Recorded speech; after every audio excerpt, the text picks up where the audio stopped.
The Johnson Wax Program with Fibber McGee and Molly.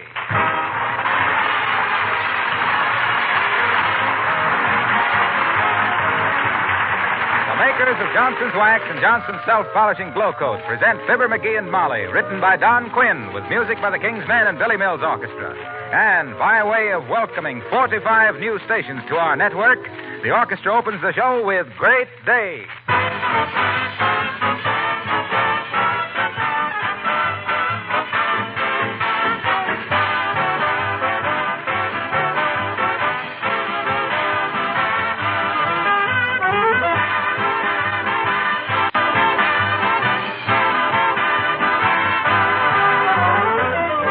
Last night, while I was trying to get to sleep, a thought came to me which I believe is worth passing along.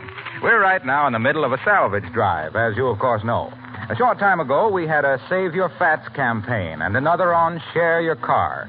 Well, the thought I had was just this, that because we have these drives, some of the people may get the idea that in between drives we can all relax. The truth is that all of us should keep in our minds all the time all the things we're asked to do. Don't hunt salvage today and forget it tomorrow.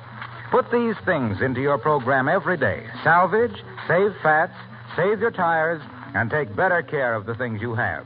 Incidentally, you'll find Johnson's Wax, with its 100 labor-saving uses, a great help in protecting your floors, furniture, woodwork, leather goods, and countless other things in your home.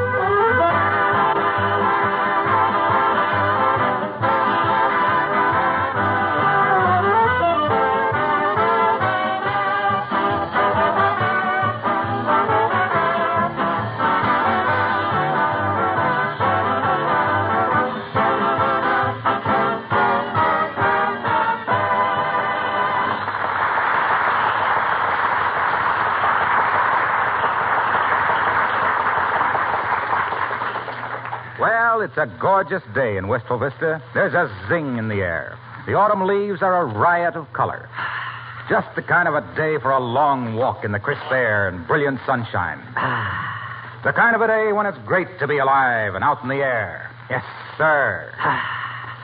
So here in the living room with a pile of newspapers, a very bad cigar, and a disgusted wife, trying to dope out this year's All-American, we find Fibber McGee and Molly.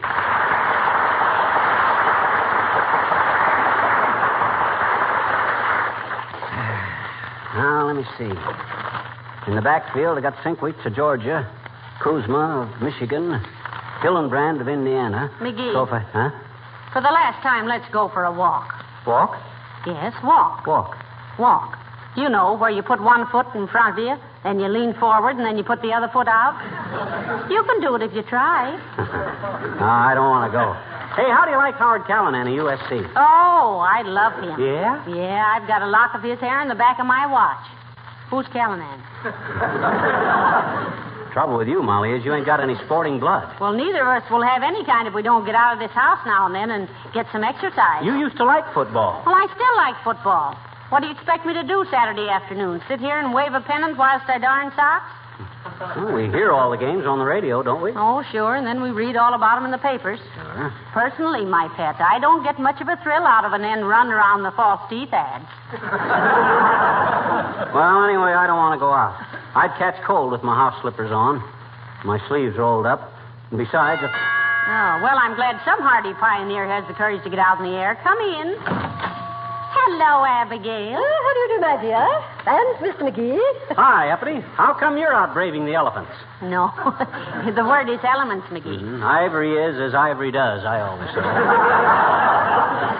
Where you been, Uppy, to get those roses in your cheeks and those thorns in your character? Oh, McGee. There was a time, Mr. McGee, when your crudities perturbed me no little. But now I've learned to take you as you are.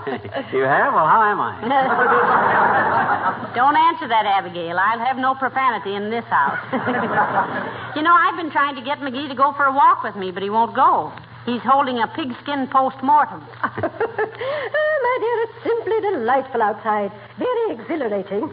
Oh, goodness knows, I'm so excited anyway. I'm simply walking on air. Well, for you, Uppy, that's quite McGee. Why, what happened, Abigail? My dear, congratulate me. I have just been elected president. Well, good for you, Uppy. Go sit in the fireplace and give us a chat.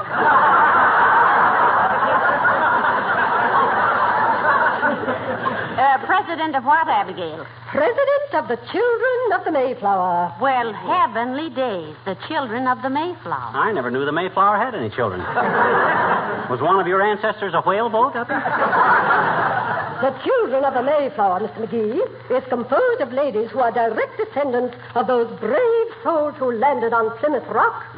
No wonder they named a chicken after Plymouth Rock. What with every old hen in the country trying to... McGee. Be a good boy and congratulate Abigail. Okay. Congratulations, Uppy. Thank you. You really deserve it, Abigail. I've often told McGee that anyone could look at you and know that you came from an old, old family. Thank you.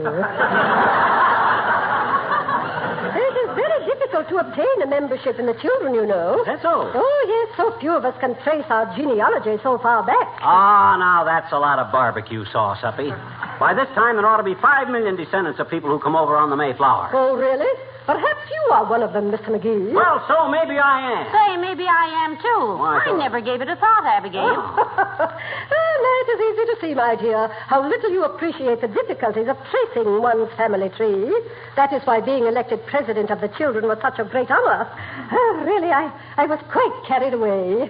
How, in a 10-ton truck? Mr. McGee, I have always made allowances for you because you were a naturally uncouth person. But I will now increase your allowance. Oh, goodbye.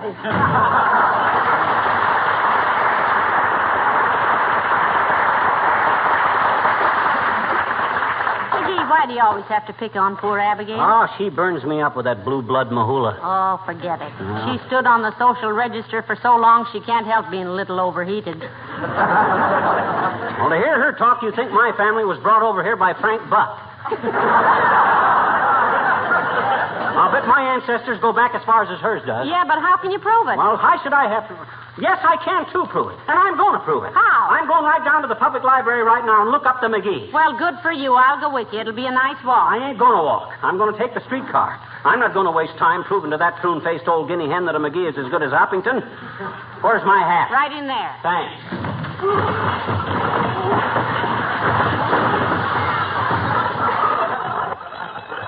Didn't I ever straighten out that closet?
Haven't you got started down to the public library yet? No, I had to put that stuff back in the closet.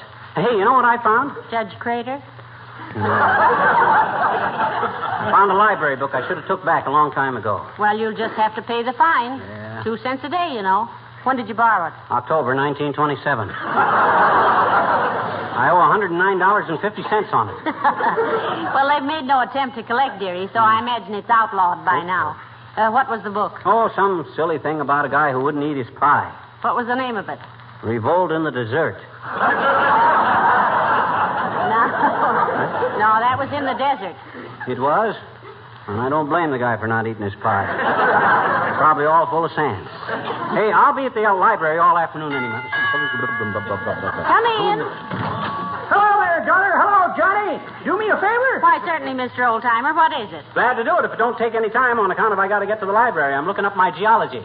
Geology, eh? Yeah? You on the rocks again, Johnny? Now, he means his genealogy, Mr. Oldtimer. He wants to prove that his family was early American. Bet it was, daughter. We got an early American end table, and it's got funny-looking legs just like his. Never mind my legs. His legs are good enough for him, Mr. Oldtimer. You betcha. All he ever uses them for is to strike matches on anyway. What was the favor you wanted? Well, daughter, you got a nice lawn out there in front. And I wondered if I could have a little grass. Help yourself, old-timer. Take all you want. You got your own lawnmower? I ain't gonna mow it, Johnny. What are you going to do? Eat some. Eat some grass? What's the idea? Just a hunch I got, Johnny. I got me little cold coming on. I got to thinking. Rabbits eat grass. I never seen a rabbit with a cold. So I thought I'd eat some grass. Well, horses eat grass, too, and I've heard a horse sneeze lots of times. But that's different, daughter. Horse eats grass standing up. I'm going to eat it on my hands and knees. Like a rabbit. Well, go ahead, old-timer. If you're still hungry when you finish the grass, you might go out and back and have a go at the hollyhocks. That's pretty good, Johnny. But that ain't the way I heard it. The way I heard it, one feller says to t'other feller, says, this driving at 35 miles an hour is pretty dangerous, ain't it? How so, says t'other feller. Well, says the first feller, when we drove at 55, we didn't dare take our eyes off the road. Now we don't dare take them off the speedometer. Not that it matters to me, kids. Me and Grandma got us a tandem bicycle. A tandem bicycle. Well, that ought to be fun, Mr. Oldtimer. Kids, daughter, we go every place on it. Went to the movies t'other night and seen your new moving picture. Here we go again. Oh, how'd you like it, old-timer? Swell, Johnny. Fine. That's the second ROK picture you made, ain't it? Yes, it is, but it isn't ROK. It's RKO. Means Radio Keith Orpheum. Is that so? In your case, I'd have swore it was ROK. Meaning what? Right off the cob.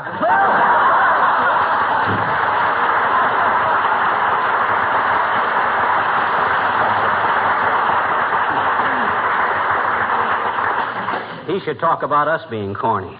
It's guys like him wearing collars like that help cause the rubber shortage. Well, now, if you're going to the library, dear, you better get started. Okay, and I'll bet I come back here with a family tree that'll make Uppington's relatives look like enemy aliens. Oh, I rather doubt that, dearie. I've always heard she came from an old Southern family. Old Southern family, my clavicle. 5 jelly beans will get you 10 that she thinks Robert E. Lee was Gypsy Rose Lee's father. Nevertheless, notwithstanding, she showed me pictures once of her family's tobacco plantation. A likely story. The only tobacco her old man ever raised, he found on the sidewalk.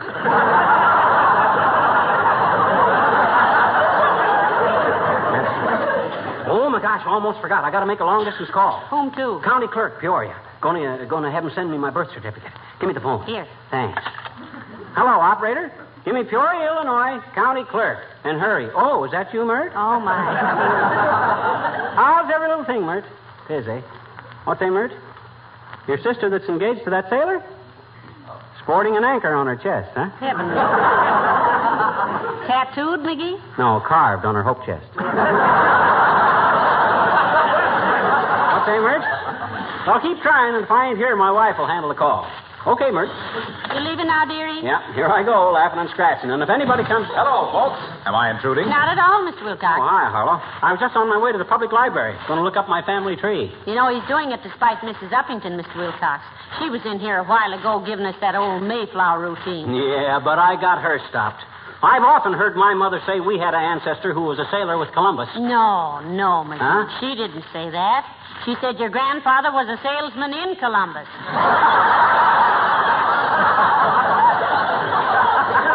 Oh, is that what it was? Well, I think genealogy is pretty interesting. My great-great-grandmother fought with George Washington. You mean she was in the Revolutionary Army? Oh, no, she was his housekeeper at Mount Vernon. And she fought with him about tracking mud in on her kitchen floor. That was before they had linoleum, of course, and Johnson's self-polishing glow coat to protect and preserve it. Ah, ain't he marvelous, folks? It's no wonder his conversation is so bright and sparkling the way he keeps working glow coat into it. Say, was your great-great-great-great-grandmother with Washington after the Revolutionary War, Mr. Wilcox? Oh, sure. That's when she was the most valuable to him. Because during and right after a war, you have to be particularly careful to conserve what you have and protect it in every way possible so it will ease the strain on the country's productive capacity. Buy what you need, but no more than you need. People must cooperate to cut down their excess spending, or the prices of scarce goods go up and up and up. So you've got to keep your feet on the ground. I think I can take it from there, Junior. When you got your feet on the ground, you're liable to track in some dirt. But if you got glow coat on your kitchen linoleum, it wipes right up with a damn cloth. McGee, let Mr. Wilcox finish. Well, I was through, Molly. I just wanted to tell you about my great-great-great-grandmother. Poor old soul. Why, poor old soul? She was drowned, I understand. Oh, how terrible. Yes. Remember when Washington threw that dollar across the Potomac? Yeah. Well, Grandma tried to swim over and get it back.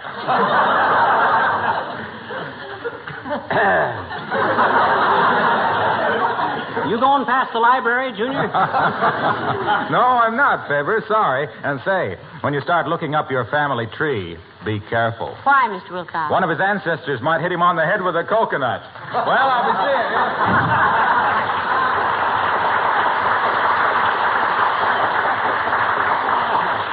That's pretty silly. Why should any of my ancestors be up in a tree with a coconut? So my ancestors were monkeys, were they? Well, they could be, the way you managed to get yourself out on a limb all the time. All right. Scoff if you want to, but I'll show you. You wait till I come home. I'll bet I can trace the McGees clear back to... Who do you think I ought to trace myself back to? Sir Galahad. Who's he? He was that fit knight who was out for man or beast, remember? Now get home as soon as you can, dearie. I've got to go up and wax the woodwork in the upstairs hall. Okay, I'll be back right away. Now, maybe I better be sure who I want to trace myself back to. Let me see now. Fibber McGee. Direct descendant of Julius Caesar. No, that's no good. People wonder why I flunked in Latin. How about Napoleon? I didn't want any guy who was dumb enough to try and lick Russia.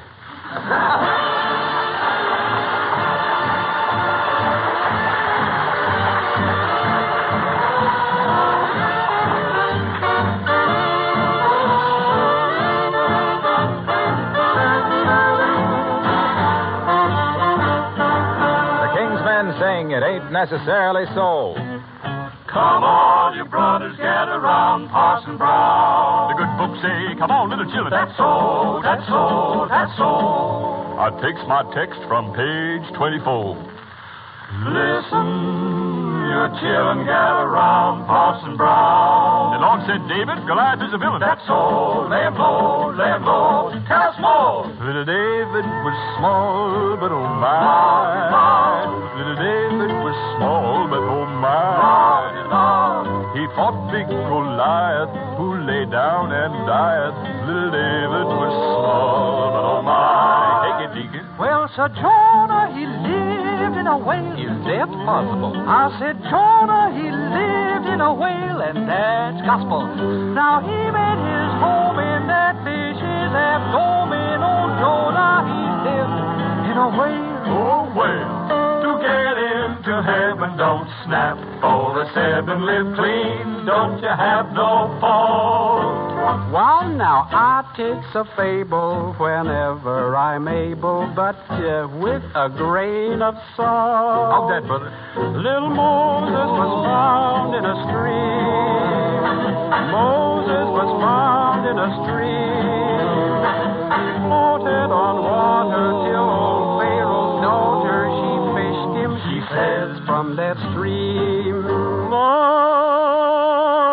Methuselah lived 900 years. Oh, Methuselah lived 900 years. But who calls that living when no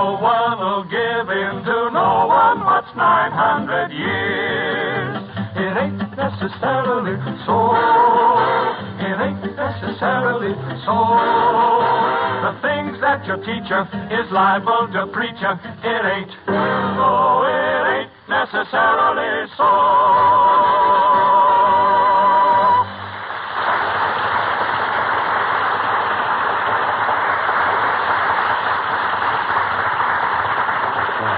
McGee, what'd you find out at the library? Oh, nothing.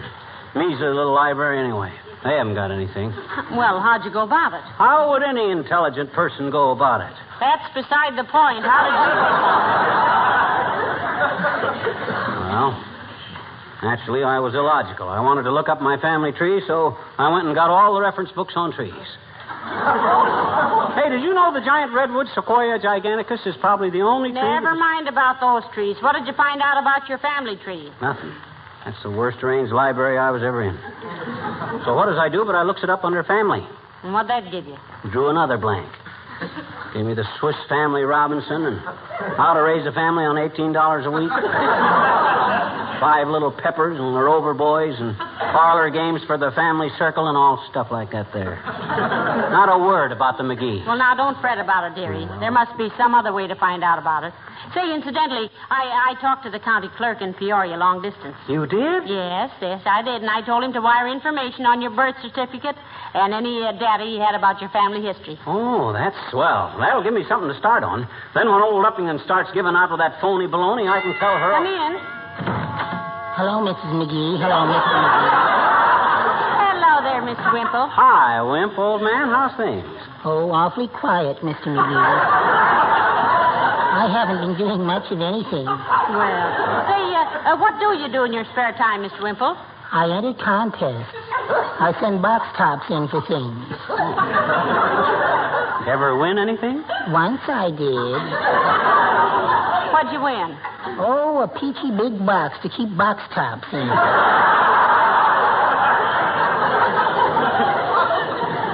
Then, of course, I write a lot of greeting card verses, too. Oh, and how are the greeting cards going, Wimp? Oh, just fine, Mr. McGee.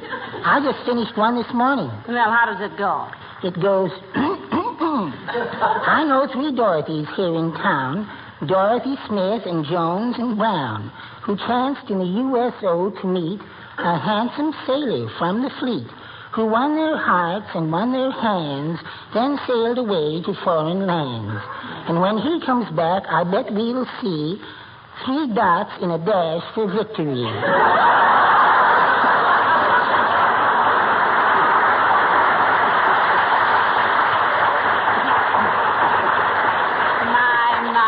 That's very sweet, Mr. Wimple. Oh, it's nothing really.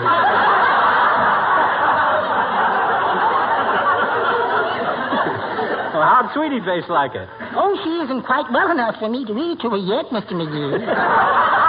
Well enough. Is she sick, Mr. Wimple? No, she was in a little accident. Oh. You see, we visited one of the camps where Sweetie Face is teaching jiu-jitsu to the Marines. And...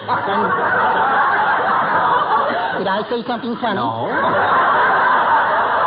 What happened? She tried to flip a ride on the front bumper of a tank. Go on. Those big tanks don't have any bumpers. That's what the man with the steam shovel told her when he dug her up.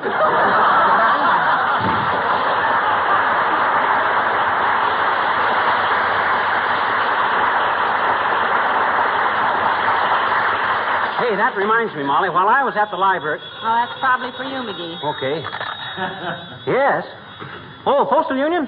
Oh, telegram for me. Who from? County clerk in Peoria. Oh, my. Must be about my birth certificate. Yeah, go ahead. Oh, yes.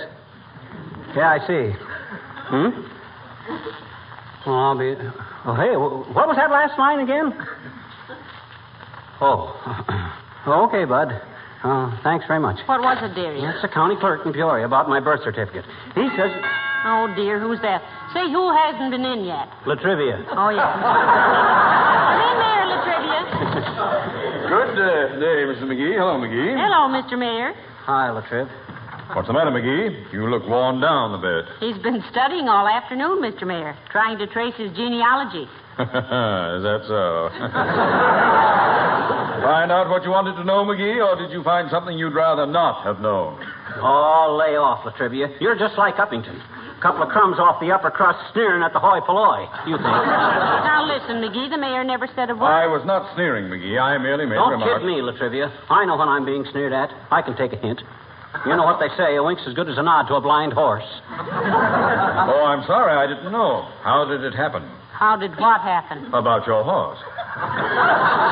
We haven't got a horse. We sold it. After it went blind?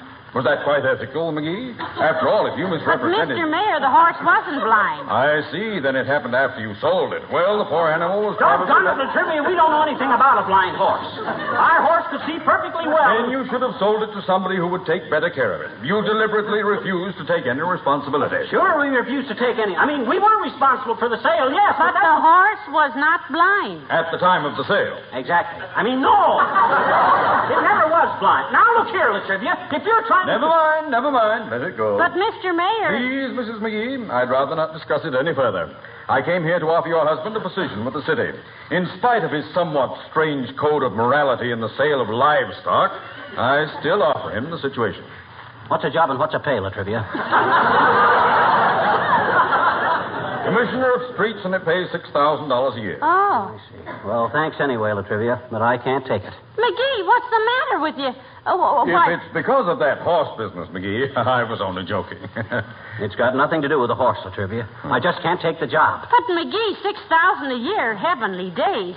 Say, I'll try and talk him into it, Mr. Mayor. The position must be filled immediately, Mrs. McGee. He must accept it or reject it now. Well, I reject it, Latrivia. I can't take it. It wouldn't be right. Why not? Because I don't want to talk about it. I'm sorry, Latrivia. Oh, so am I, McGee. Good day. Good day, Mr. Mayor. McGee, what's the matter with you turning down $6,000 a year? It's ridiculous. No, it isn't ridiculous. It is ridiculous if you're the man they want. That's just it. I ain't a man. What? I'm not even a person. What are you talking about? That wire I got from the county clerk in Peoria about my birth certificate. Yeah? Well, I don't know who you're talking to right now, but it ain't me. They got no records about me. I wasn't ever born.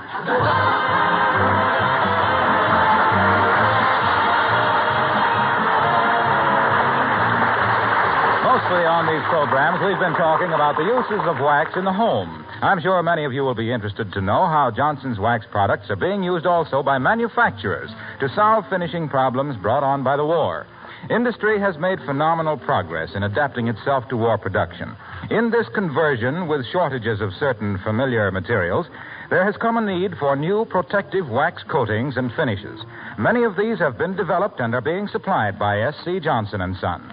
They include waxes which make textiles water-repellent and stain-resistant, now widely used for soldiers' uniforms and outdoor clothing. Rust-inhibiting waxes for metal surfaces. Also, protective wax coatings and cleaners for aircraft surfaces. Wax-fortified paints for Army, Navy, and Marine Corps equipment. So you can see that the use of wax as a protective finish for all kinds of materials and surfaces is becoming increasingly important.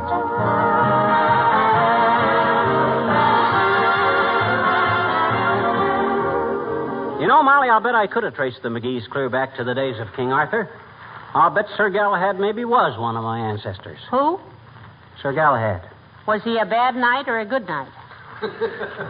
A good night. A good knight, all.